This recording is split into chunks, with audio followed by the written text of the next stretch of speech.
falar sobre isso que você puxou aí no final da sua fala, que é como outros candidatos também tentam ocupar esse espaço que Flávio Bolsonaro vem deixando na direita, principalmente quando ele começa a pontuar pior do que seus adversários de direita no segundo turno.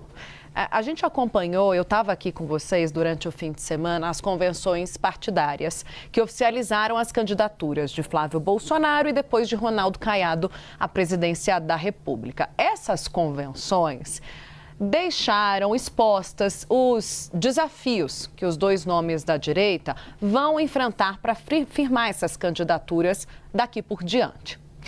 São adversários na disputa, num duelo pelo mesmo eleitor de direita, Flávio e Caiado, porém se unindo no que parece ser a incapacidade, pelo menos demonstrada durante essas convenções, de construir alianças partidárias para além dos seus próprios limites. Flávio não conseguiu, nas últimas semanas, atrair o centrão para uma aliança, mesmo para uma vice na sua chapa, com a negativa recente da Federação União Progressista e agora o Republicanos assinando pelo mesmo caminho. Por outro lado, da neutralidade, né? Por outro lado, o Caiado enfrenta resistências nos seus próprios diretórios estaduais do PSD, o que denota essa dificuldade de unidade interna num momento de largada.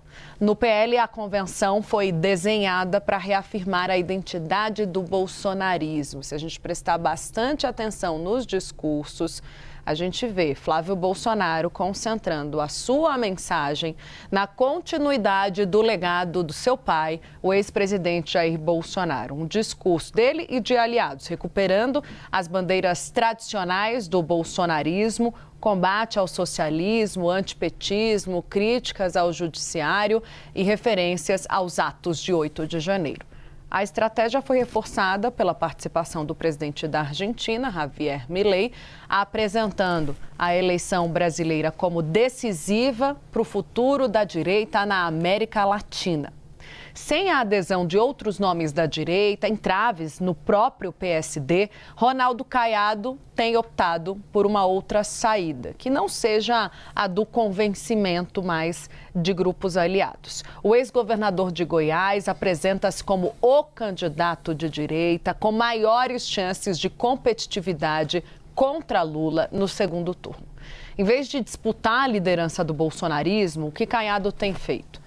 Tem elevado o tom contra Flávio Bolsonaro, chamou Flávio de candidato Kinder Ovo, dizendo que Flávio tem sempre uma surpresinha guardada, fazendo referência à crise do Master, afirmando ele que reúne melhores condições de derrotar o presidente Lula.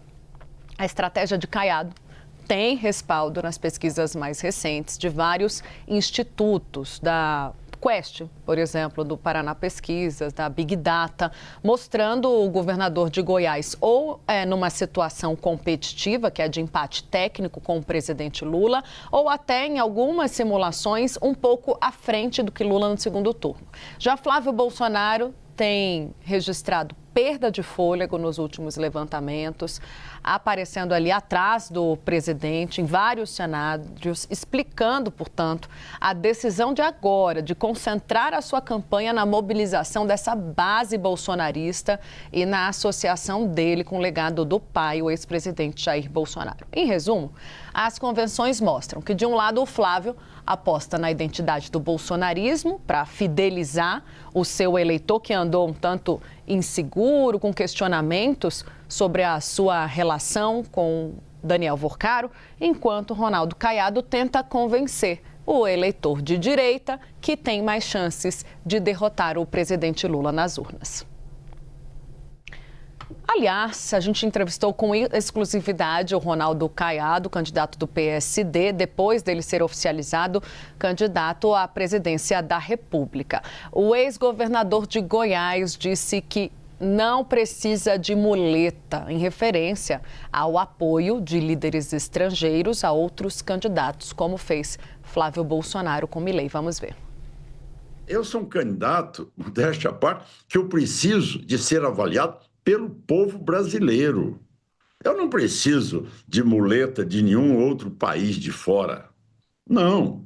Eu sei dar autoridade moral para o Brasil, sentando aquela cadeira, eu saberei, sem dúvida alguma, com todo o Itamaraty, uma chancelaria que será totalmente reformada por mim, resgatando a força da diplomacia brasileira, não como braço acessório de partido como é hoje, mas com capacidade de mostrar o Brasil com altivez, discutindo e sentando à mesa com os demais países no mundo e não vivendo essa situação deprimente que o Brasil vive hoje.